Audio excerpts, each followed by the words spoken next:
Bien chicos, bienvenidos a esta clase donde vamos a hablar sobre las variables. Para empezar, veamos lo que hemos aprendido hasta ahora.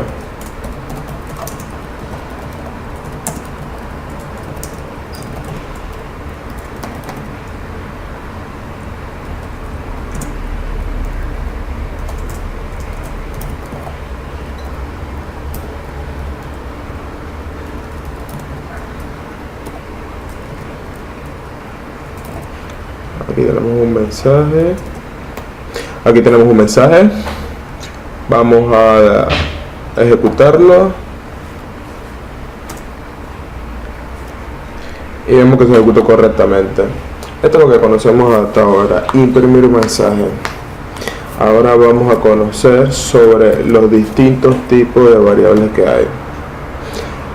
Aquí en esta tabla vemos que tenemos 1, 2, 3, 4, 5, 6 tipos de variables distintas. No son las únicas que existen, pero son las más comunes. Tenemos la variable int, que viene de integer, que significa entero en español, y como su nombre nos indica, almacena números enteros. Más adelante veremos un ejemplo de qué es lo que significa esto. Aquí tenemos el float, que almacena números enteros, pero se caracteriza por almacenar números con decimales. Aquí vemos un ejemplo de un número con decimal que puede almacenar float. Vemos string, que string almacena cadena de texto. Vemos boolean, que boolean solo almacena dos tipos o almacena dos datos, o es true o es false. Tenemos char, que almacena no una letra sino cualquier carácter. Puede ser una letra, puede ser un número, pero este número será tratado como carácter, y si se suma no va a haber una suma no será una suma como la que conocemos, será una suma de caracteres. También tenemos que puede almacenar ampersand, puede almacenar cualquier tipo de caracteres. Tenemos también doble, que los doubles son similares a los float, que almacenan números decimales, con la diferencia que te almacena números decimales enorme. Puede almacenar los mismos números que almacena float, es decir, double puede almacenar 9.7, pero también puede almacenar un número tan grande y con tantos decimales como este, que float no puede. Sin embargo, este utiliza más recursos del sistema y es más pesado trabajar, así que si no es necesario trabajar con él, les recomiendo que no lo utilicen.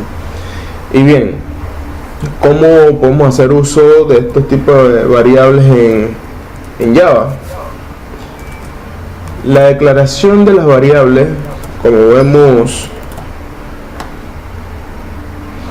aquí abajo, la declaración de las variables tiene algunas reglas que tenemos que seguir. Las reglas son: primero definimos el tipo de variable que vamos a utilizar, es decir, primero ponemos el tipo de datos, si es int, float, etc. Después de un espacio ponemos el nombre de la variable, que siempre tiene que empezar con una letra o con un guión bajo, es decir, que mi variable pues una int y su nombre será hola, y ahí tengo declarada mi variable. También puedo poner otra int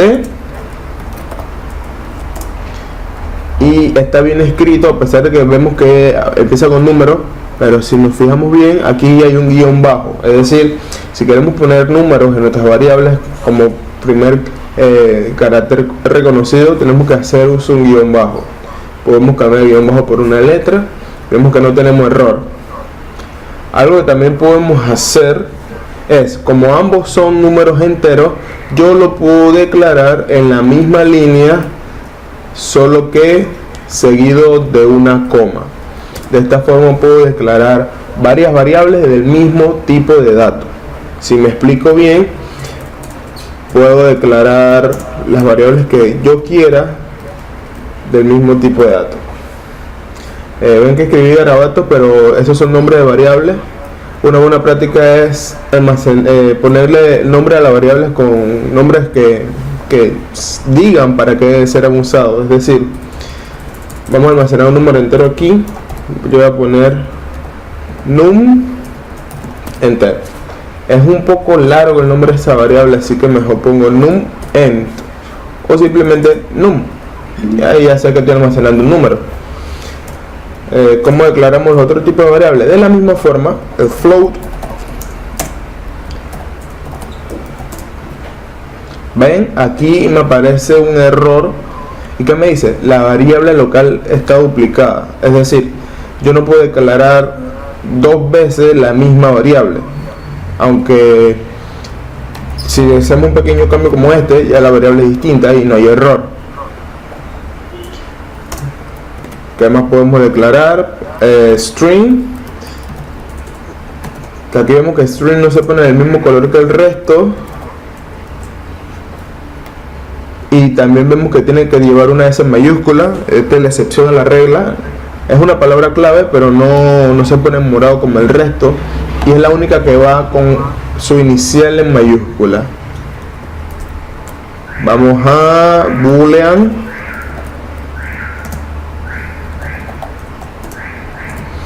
Y char.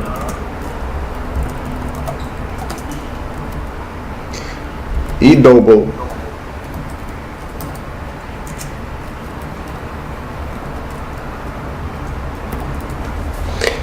Así de sencillo hemos declarado nuestra variable. Bien, a nuestra variable podemos asignarles datos directamente como ya conocemos.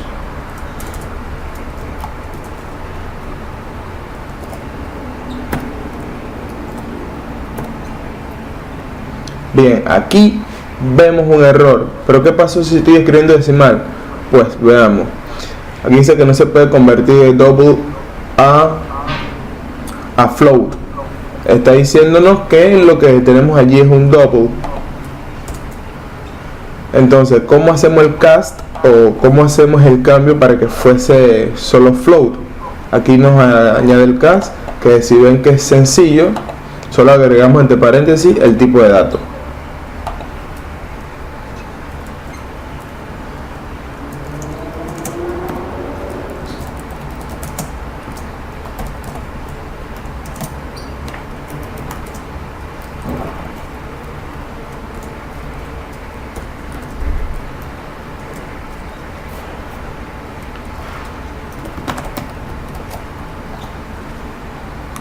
Bien, el int o el int no hay que explicarlo mucho, ya sabemos que es un número entero cualquiera. El float, o sea, aquí vemos que cuando lo inicializamos, vemos que nos mandaba un error que teníamos que hacer el casting o el cast o hacer el cambio de variable. Esto es porque cuando nosotros leemos un float, que lo veremos más adelante, nosotros lo leemos con coma, pero aquí estamos asignándole valor numérico con punto. Si lo cambiamos habrá un error.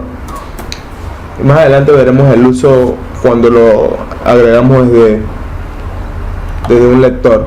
Aquí vemos que el texto o la cadena de caracteres va entre doble comilla, como ya conocemos que se imprime un mensaje, y vemos que aquí se lo asignamos a una variable. La variable boolean, como solo puede tener dos valores, o es true o false, y estas true o false son palabras clave, no hace falta que le pongamos comillas, y de hecho si lo hacemos tenemos un error porque lo que le estamos pasando es una cadena, y no es cierto, lo que queremos pasar es la palabra clave true. Otra forma de asignar un valor es entre paréntesis y una operación lógica. Una operación lógica es esta, más adelante la veremos. Y lo que esto no quiere decir, para ir adelantándole, es 8 es igual a 8. Si la operación es cierta, bool almacena true. Si la operación es falsa, bool almacena false. Vemos que el carácter puede almacenar cualquier carácter, pero solo uno.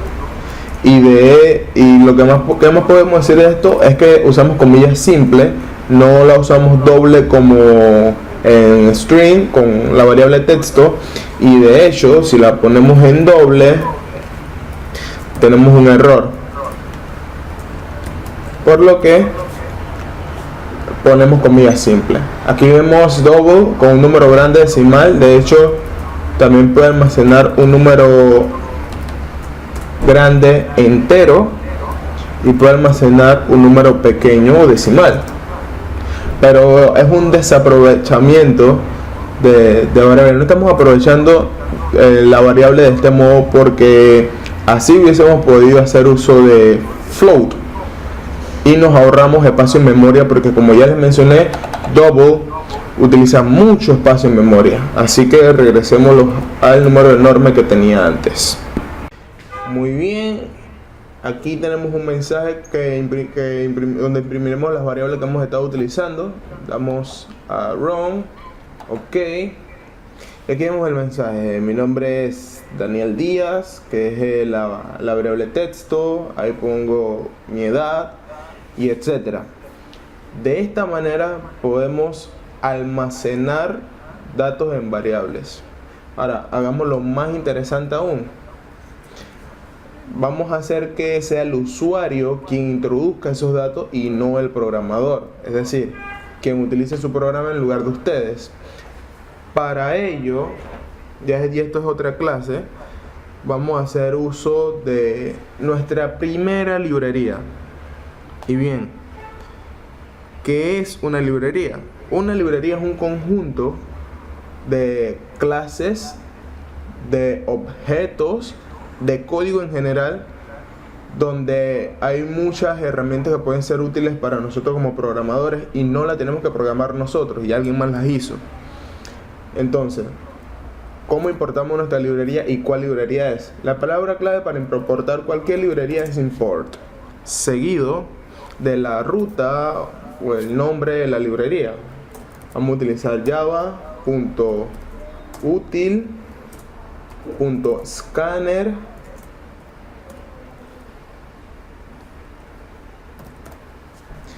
y no olviden, aquí se me fue un punto de más, no olviden S mayúscula. De esta forma importamos nuestra primera librería que vamos a necesitar para poder leer datos mediante el teclado. Entonces, ¿cómo seguimos? ¿Qué es lo que sigue a continuación? Es la clase que nos va a permitir introducir un dato. Ponemos scanner seguido de cualquier palabra. Para mí será tecla igual a new scanner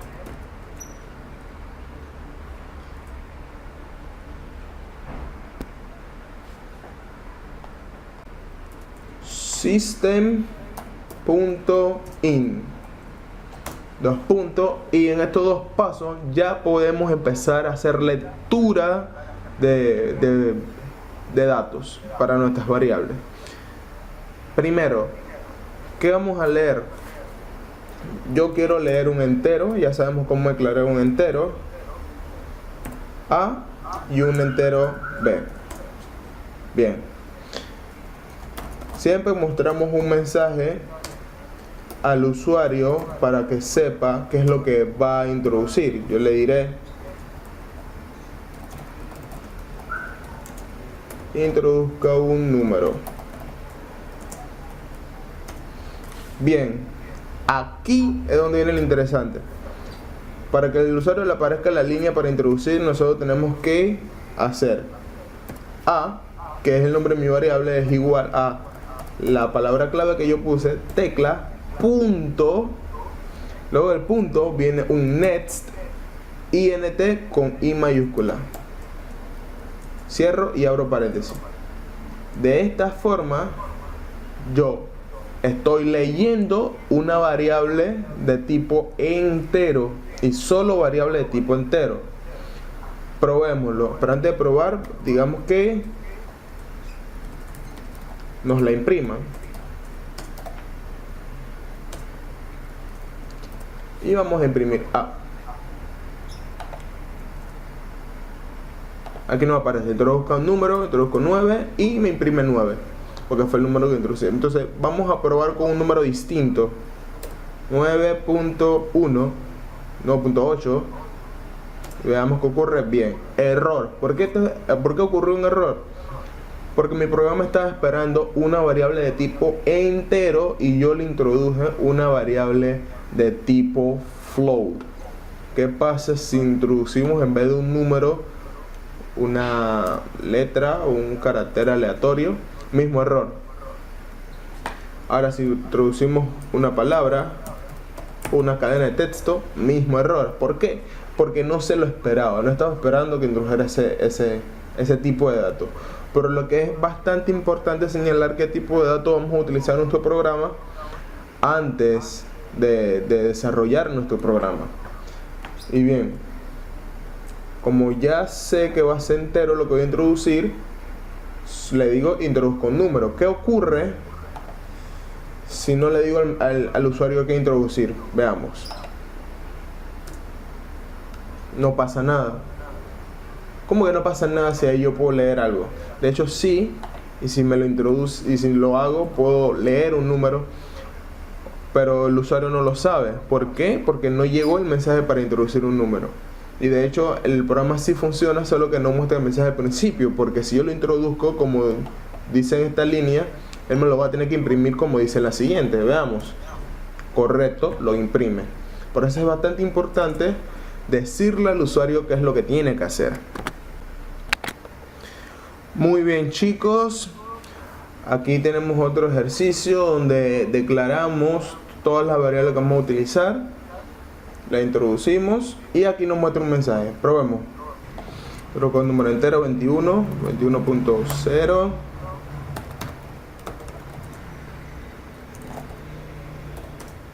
Y una letra. Aquí aparecen todos los datos que hemos introducido. Bien, el mensaje empieza así. Los datos ingresados son. Aquí tenemos un \n, pero este \n no sabemos qué es lo que hace o qué papel cumple. Si vemos nuestro mensaje, todo aparece en una línea, pero en la impresión todo aparece en la línea siguiente. Es decir, hay un salto de línea. Lo que en JavaScript nosotros conocíamos como BR, aquí lo conocemos como \n. De esta forma hacemos un salto de línea y por eso después de son viene el número 21, que es la variable, y luego concateno de nuevo con \n para que haga un salto de línea, y de esta forma imprimimos consecutiva todas las variables hacia abajo. Bien, ahora hagamos un ejercicio.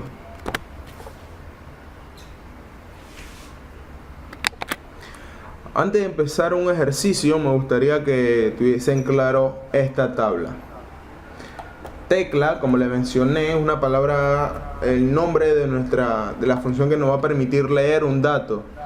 Yo lo puedo cambiar por comúnmente. Si buscan la vas a encontrar como teclado. Yo quise abreviarle, ponerle tecla, como ustedes pueden ponerle T, o ustedes pueden poner el nombre que quieran, siguiendo las reglas de cómo se asigna nombre a las variables. Pero yo le pongo tecla. Seguido de next. Todas llevan next. Todas llevan next. Todas. Lo que cambia es lo que le sigue. Aquí vemos next, int, con la I mayúscula, y abro y cierro paréntesis. Next, float con F mayúscula, y así en todas, excepto en string, que leemos solo next. Como lo tenía next line también funciona, pero aquí solo hemos visto next. Y char también cambia a net.charadd, y entre paréntesis 0. Jamás olviden eso, 0 entre paréntesis. De esta forma leemos las variables que hemos trabajado. Bien, ahora vamos con el ejercicio. Bien, aquí tenemos dos ejemplos. El primero dice: en una clase en Java o en Java, crea un programa que lea un lado de un cuadrado y calcule el perímetro. Toma en cuenta que el perímetro es igual a 4 por L. L quiere decir lado, o sea que el perímetro es igual a 4 veces el lado. Veamos. Bien, vamos a crear una clase distinta. Vamos a llamarla cuadrado. Ya sabemos que tenemos que importar, porque en el ejemplo nos dice lea. Cada vez que vemos lea, quiere decir que el usuario tiene que ingresar un dato. Bien, tenemos java.util.scanner. Bien, tenemos public static void main. Recuerden que aquí ponemos lo que queramos. Es una variable también, que nunca la vamos a utilizar, pero es una variable que la necesita. Bien, vemos scanner es igual a scanner tecla es igual a new scanner system.in system.out.println, porque quiero que me aparezca abajo. Vemos, el programa me dice que tiene que leer el lado de un cuadrado. No hemos declarado variable. La variable que tenemos que declarar es int.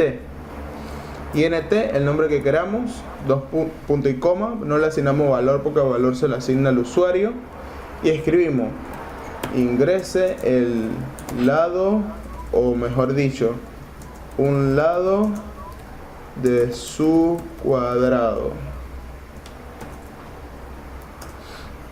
Y como ya conocemos, ponemos la variable es igual a tecla.netsInt mayúscula 2 puntos.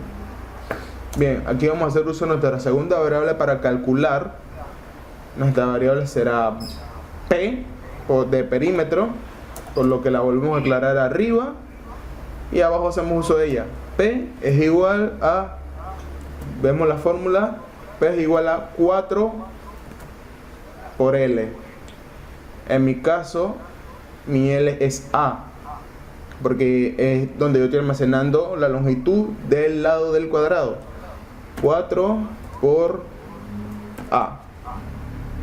Otra forma de hacerlo es, como es 4 veces, puedo poner 4 más A más A más A más A 4 veces, y es lo mismo, pero es más sencillo esta forma. Y bien, mando un mensaje.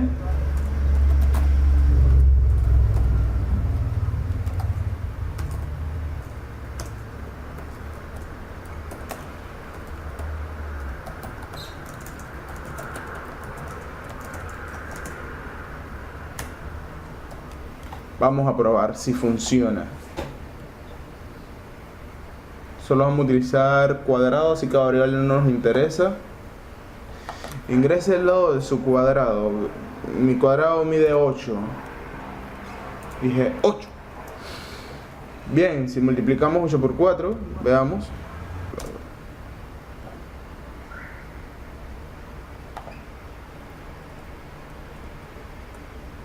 Bien, 32, funcionó.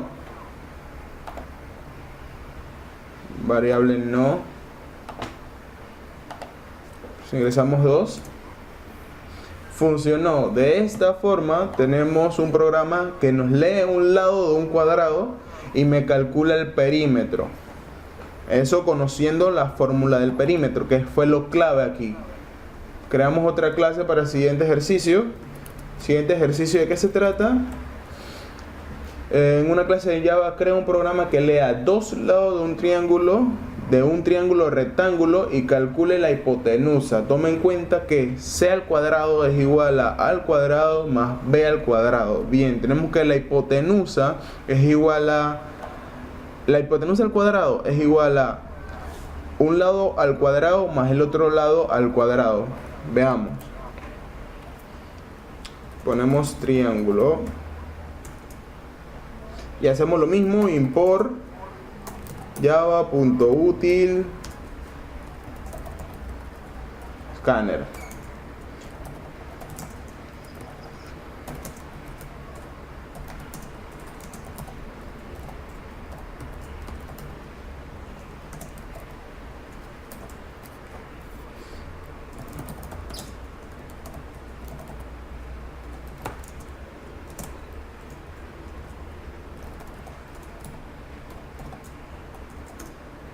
Bien, aquí ya tenemos lo que conocemos. Ahora, nosotros introducimos dos datos y nos procesa un tercero, pero lo que vamos a necesitar tres variables. Pero ¿qué tipo de variable vamos a utilizar? Bueno, vamos a introducir números, pero ¿vamos a introducir números enteros o números decimales? Eso no lo sabemos. Sin embargo, tenemos una forma de darle la libertad al usuario que puede introducir números enteros o números con decimales, y eso es con float. De esta forma el usuario puede introducir tanto números enteros como números decimales. Tenemos que va a introducir A, va a introducir B y el C lo procesamos nosotros.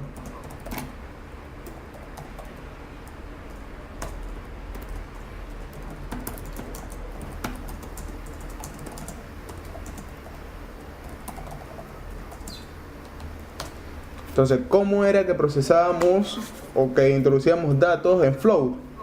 Similar. Ahí lo tenemos. Hacemos lo que ustedes mejor hacen, un copy paste, y cambiamos 1 por 2 y A por B. De esta forma tenemos que podemos introducir los dos valores. Y bien, según la fórmula, la hipotenusa al cuadrado es igual a un lado al cuadrado más otro al cuadrado. Pero aquí hay un detalle: nosotros queremos calcular la hipotenusa, no la hipotenusa al cuadrado. Por lo que esta fórmula realmente sería C es igual a raíz cuadrada de A al cuadrado más B al cuadrado. Entonces veamos cómo traducimos raíz cuadrada aquí.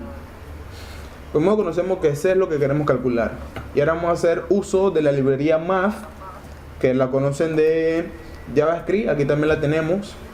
Aquí está, math con M mayúscula, punto. ¿Qué función de math nosotros necesitamos? Sabemos que raíz cuadrada es, en inglés las siglas son SQRT. Ahí la tenemos, raíz cuadrada. ¿Raíz cuadrada de qué?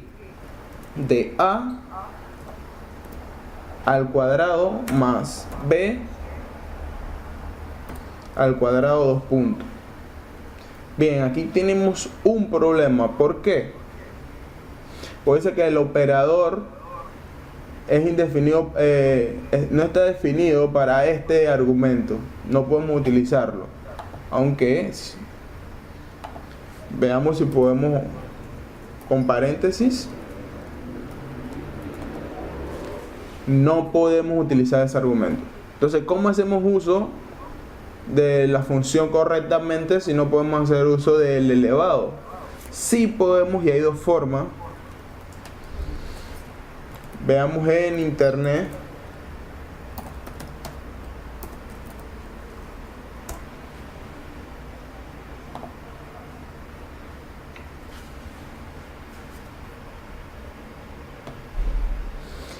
Aquí tenemos POW, que es la clase que utilizamos para elevar un número. Aquí nos dice que ponemos el número base y luego el exponente.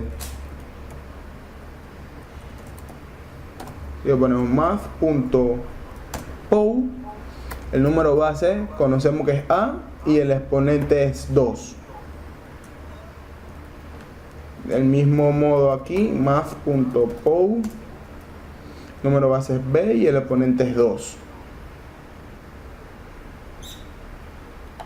Bien.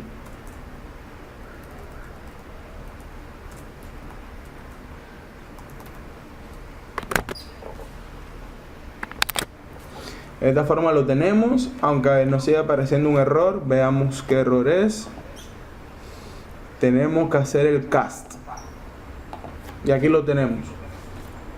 Veamos. Si no hubiese sabido de la librería o la clase math con las funciones POW, ¿cómo hubiese hecho? Bien, primero probemos si está bien esto. System.out.print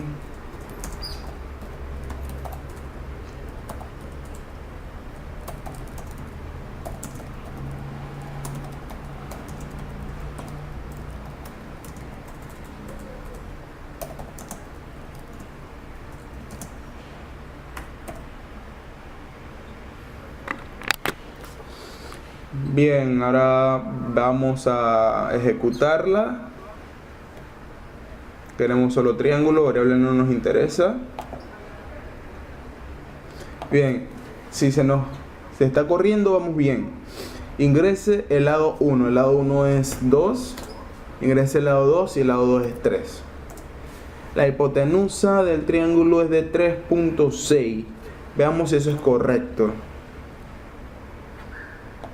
Vimos que el lado 1 era 2 y el siguiente 3. 3.61, correcto, porque si redondeamos esto da 3.61. Vemos que ya funciona, así que veamos qué otros cambios podemos hacerle. Si no conocemos POU o MathPOU, ¿cómo haremos? Sabemos que elevar un número al cuadrado es lo mismo que multiplicar ese número por sí mismo, por lo que si multiplico A por A,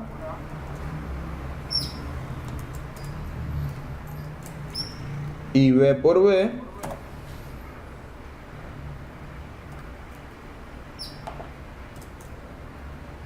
debería funcionar. Y veamos si podemos quitar el cast. Todavía tenemos que mantener el cast por SQRT. Bien,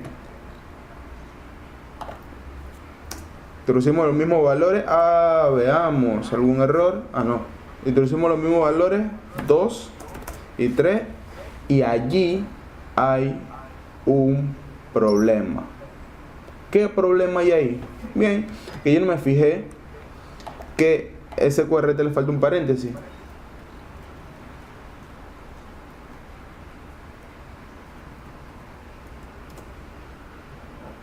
Todo lo que puede hacer un paréntesis en tu código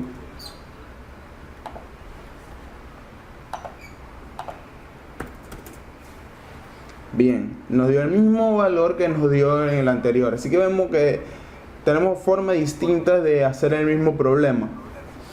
Ahora, una vez que acabamos con esto, veamos los problemas de práctica.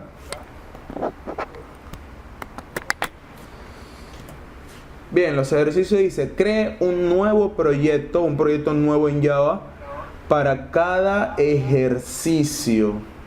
Para cada ejercicio crea una clase. La primera clase dice: crea una clase que haga lo siguiente: declarar una variable n de tipo int o de tipo entero, una variable a de tipo double, y asignar a cada una un valor mediante teclado, es decir, que el usuario debe ingresar el valor. A continuación, muestra en pantalla el valor de cada variable. Ojo, hay que mostrar el valor de cada variable, la suma de n más a, la diferencia de n menos a, el producto de a por n y la división de a entre n. Bien, la segunda dice: crea una clase que permite ingresar la temperatura en Fahrenheit y pueda transformarla en centígrados, sabiendo que centígrado es igual a Fahrenheit menos 32 entre 8. Allí los voy a ayudar. Para escribir esa fórmula en la computadora, nosotros tenemos que hacer uso de muchos paréntesis, o no tantos realmente. Tenemos que la primera operación es F, que es el grado en Fahrenheit que introduce el usuario, menos 32, entre paréntesis, y lo dividimos entre 1.8. Esa es la fórmula correcta. El usuario introduce Fahrenheit y nosotros calculamos centígrados. Bien, aquí dice: crea una clase que permite ingresar el radio de un círculo y calcule la circunferencia, sabiendo que la circunferencia es 2 por pi por el radio. Bien, aquí nos dice, el valor de pi es 3.141596, pero también podemos hacer uso de la clase math y de la función pi para tener un valor más aproximado, un valor más preciso. ¿De qué forma hacemos uso de ello? Bien, la fórmula debería quedar así. C es igual a 2 por math.pi. Busquémoslas acá.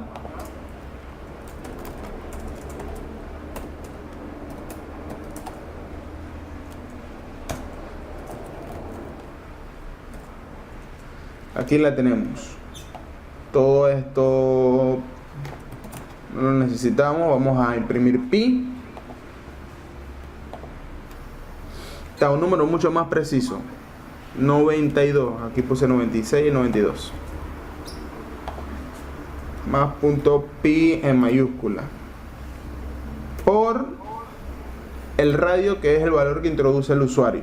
Así tiene que quedar la fórmula. Con esto terminamos. Una vez que hacen el ejercicio, lo suben a Drive como hemos estado trabajando. Suerte.